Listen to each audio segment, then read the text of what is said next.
Mo'min musulmon odam sodiqlardan bo'layin desa, gap so'zi hammasi rost bo'lsin. Sodiq bo'lsin.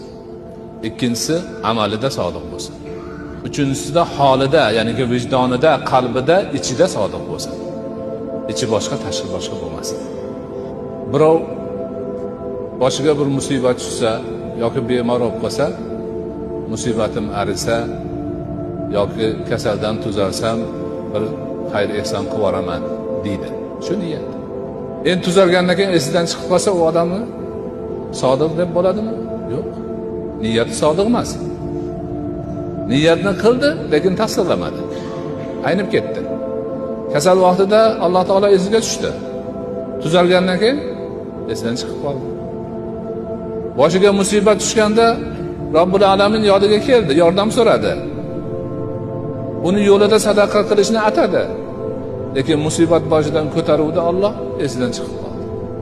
Bu odam niyatida ham sodiq emas, irodasida ham sodiq emas.